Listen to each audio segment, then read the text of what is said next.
आज हम पढ़ेंगे सर्वनाम। हमने आगे वाले वीडियो में संज्ञा के बारे में पढ़ा था। आज हम सर्वनाम के बारे में पढ़ेंगे। यहाँ पे दिया है सर्वनाम वे सब जो संज्ञा के स्थान पर प्रयोग किया जाता है सर्वनाम कहलाता है। जैसे मोहन आज स्कूल नहीं गया, उसे दिल्ली जाना था। इस वाक्य में मोहन के स्थान पर उसे का प्रयोग किया गया है। मतलब सर्वनाम वो है जो संज्ञा के स्थान पे प्रयोग किया जाता है। हम जैसे अपने नाम के बदले में मैं या हम ऐसे प्रयोग करते हैं, वैसे ही संज्ञा के बदले में जो हम प्रयोग करते हैं उसे सर्वनाम बोलते हैं। सर्वनाम 6 प्रकार के होते हैं। पुरुषवाचक सर्वनाम, निश्चयवाचक सर्वनाम, अनिश्चयवाचक सर्वनाम, संबंधवाचक सर्वनाम और प्रश्नवाचक सर्वनाम। यहाँ में पुरुषवाचक सर्वनाम के 3 प्रकार दिए गए हैं: उत्तम पुरुष, मध्यम पुरुष और अन्य पुरुष।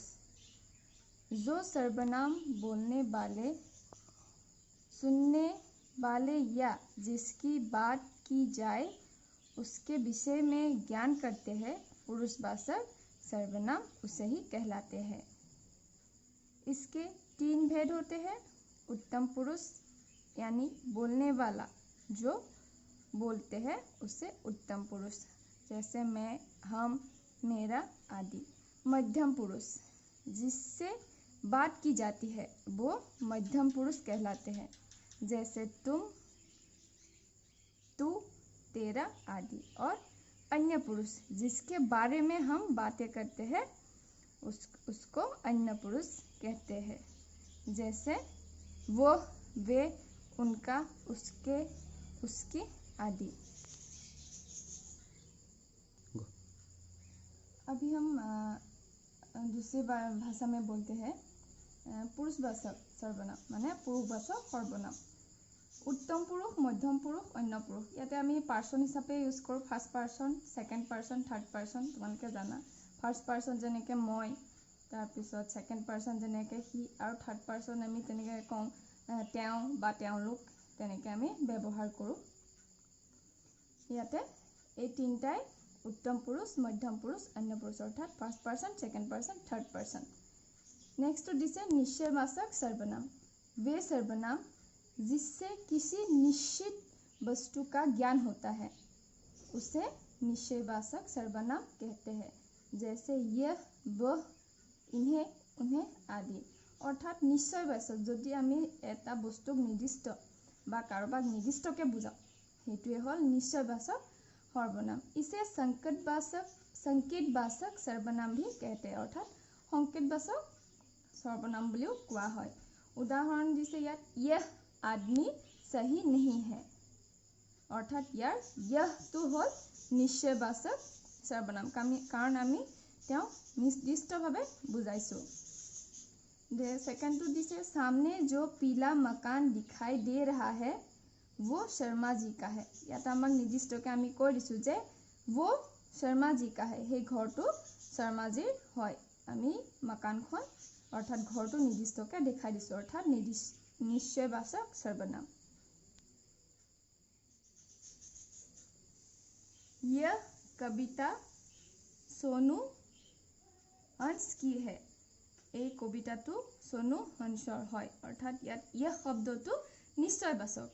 আমাক थर्ड नंबर तो दिसे अनिश्चयवाचक सर्वनाम। वे सर्वनाम जिससे किसी वस्तु का निश्चित ज्ञान ना हो उन्हें अनिश्चयवाचक सर्वनाम कहते हैं, जैसे कोई, किसी, कुछ आदि।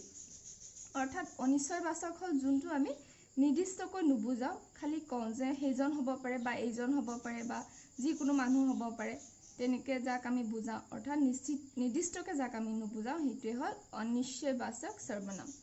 उदाहरण दिसे ইয়াত यह कोई, यहाँ कोई रहता है, अर्थात ইয়াত কোনোবা থাকে, আমি তেওঁ কোৱা নাই কোন থাকে বা তেওঁ থাকে, এইটো আমি निर्दिष्टকৈ বুজাই দিয়া নাই। ইয়াত আমি কৈছো যে यहाँ कोई रहता है, ইয়াত কোনোবা থাকে।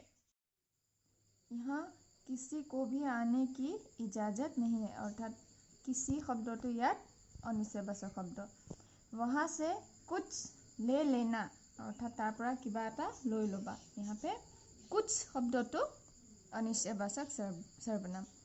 संबंधवाचक सर्वनाम अर्थात संबंधवाचक सर्वनाम वे सर्वनाम जो एक शब्द का दूसरे के साथ संबंध जोड़ते हैं उसे संबंधवाचक सर्वनाम कहते हैं। जैसे जिसकी लाठी उसकी भैंस, जो करेगा सो भरेगा आदि। अर्थात এইবিলাক আমি প্ৰায় আমি ইউজ কৰি থাকোঁ। जिसकी लाठी उसकी भैंस, जो करेगा सो भरेगा आदि। नेक्स्ट दिसे আমাক प्रश्नवाचक सर्वनाम अर्थात प्रश्नवाचक सर्वनाम वे सर्वनाम जो प्रश्न पूछने के लिए प्रयुक्त होते हैं उन्हें प्रश्नवाचक सर्वनाम कहते हैं। जैसे कौन, कैसे, क्या आदि। अर्थात जोनবিলাক शब्द आमी प्रश्न सुधिবলৈ ব্যৱহাৰ কৰোঁ সেইবিলাক হৈছে प्रश्नवाचक सर्वनाम। उदाहरण दिसे ইয়াত यहाँ कौन रहता है अर्थात ইয়াত কোন থাকে। ইয়াত কোন শব্দটো আমাৰ হৈছে प्रश्नवाचक। আমি ইয়াত কোন বুলি সুধিছোঁ। नेक्स्ट दिसे मैं वहाँ कैसे जाऊँ, মই তালে কেনেকৈ যাওঁ। ইয়াত कैसे शब्दটো হ'ল प्रश्नवाचक। क्या तुम वहाँ जाओगे अर्थात তুমি তালে যাবানে।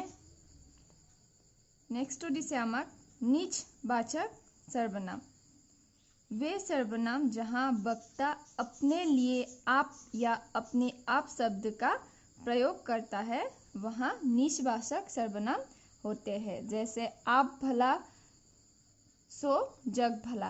अर्थात जितो सर्वनामे जोनটো सर्वनामत व्यक्ताই নিজকে বুজায় বা নিজকে সেই শব্দটোত ব্যৱহাৰ কৰে সেই सर्वनामটোৱে হৈছে निजवाचक सर्वनाम। আমি এইকেইটা পঢ়িলোঁ। नेक्स्ट क्वेश्चन আমি ইয়াত पाम। यहाँ हमें नीचे कुछ प्रश्न दिया गया है अर्थात আমাক ইয়াতে কিছুমান प्रश्न दिसे।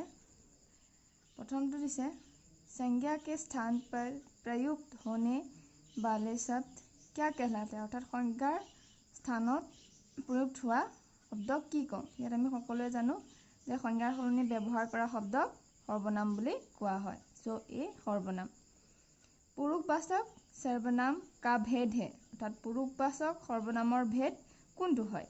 उत्तम पुरुष, मध्यम पुरुष, अन्य पुरुष, ये सभी। এই তিনিওটাই पुरुषवाचक सर्वनाমৰ भेद হয়। গতিকে डी ये सभी। अनिश्चयवाचक सर्वनाम है कोई, कुछ, किसी, ये सभी।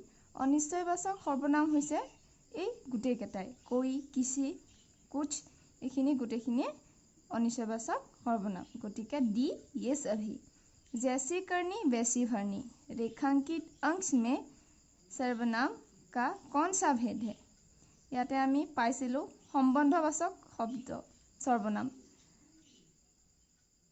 এয়া হ'ল এইটো লাইন হ'ল জেচি करनी বেছি ভৰণী এইটো সম্বন্ধবাচক सर्वनाम।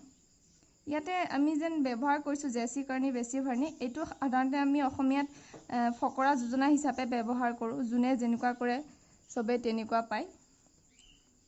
তাৰপিছত नेक्स्ट दिसे ये काम उन्हें अपने आप करने दो रेखांकित अंश में सर्वनाम का कौन सा भेद है।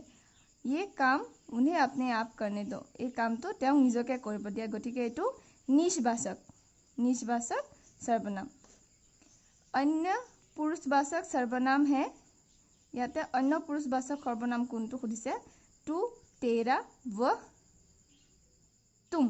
ইয়াতে অৰ্থাৎ থাৰ্ড পাৰ্সন কোনটো হয় সেইটো সুধিছে আমাক। গতিকে तू, तेरा, तुम এইটো सेकेंड पर्सन। थर्ड पर्सन तो होल बी वह। निश्चयवाचक सर्वनाम को अन्य किस नाम से जाना जाता है। ইয়াতে সুধিছে নিশ্চয়বাচক सर्वनामক অন্য কি নামেৰে জনা যায়। আমি আগতে পাইছোঁ সংকেতবাচক सर्वनाम। वहाँ कौन जाएगा वाक्य में प्रश्नवाचक सर्वनाम है। এই বাক্যটোত প্ৰশ্নবাচক শব্দ কোনটো হয়। वहाँ कौन जाएगा তালৈ কোন যাব। গতিকে ইয়াত কোন শব্দটো হ'ল प्रश्नवाचक शब्द अर्थात बी।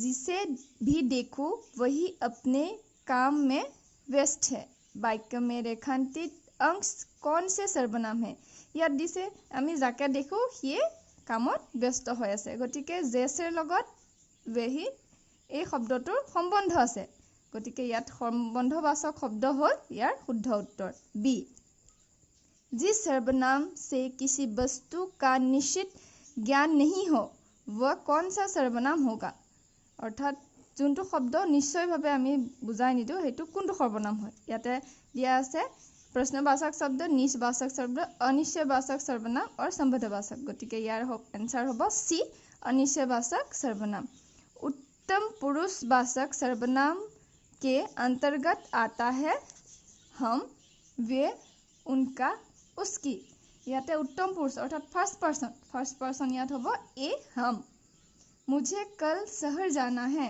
वाक्य में सर्वनाम शब्द है मुझे कल शहर जाना है अर्थात संज्ञार खलनी आमी व्यवहार কৰা শব্দটো হৈছে ইয়াত मुझे सो ए मुझे ইয়াত দিছে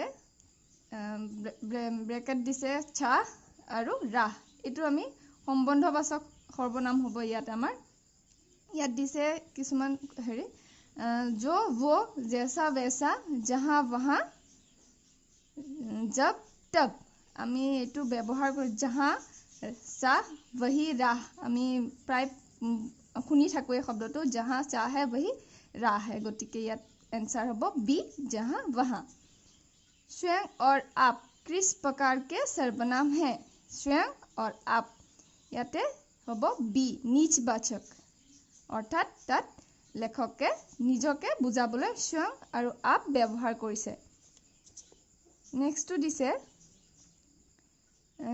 प्रश्न में दिए गए वाक्य की पूर्ति उचित सर्वनाम शब्द से कीजिए यात किछुमान खाली ठाई दिसे और तात जोंटो शुद्ध शब्द तात व्यवहार करिब दिसे इसी गांव में रहते हैं एतो हबो हम इसी गांव में रहते हैं आज शाम को आप कर रहे हैं यात आमी एटू निजे जानिब लागे आज शाम को आप क्या कर रहे हैं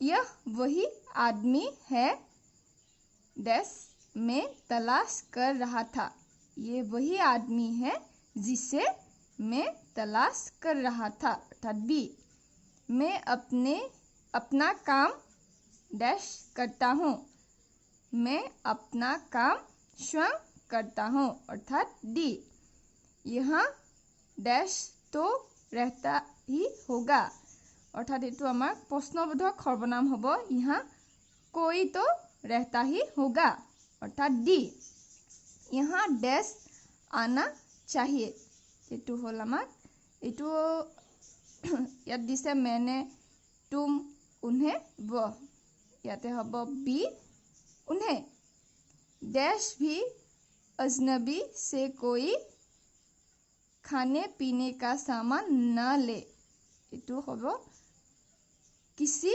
भी अजनबी से कोई खाने पीने का सामान न ले जैसा भी हो डैश ही बदलो भेष जैसा भी हो डैश वैसा ही बदलो भेष अर्थात ये सम्बन्धवाचक सर्वनाम हल वैसा डी याते आमी प्राय गोटेखिनि आन्सार करिलो तलत याते किछुमान आन्सार दी दिसे तुमालोके एखिनि निजे करिबोले चेष्टा करिबा।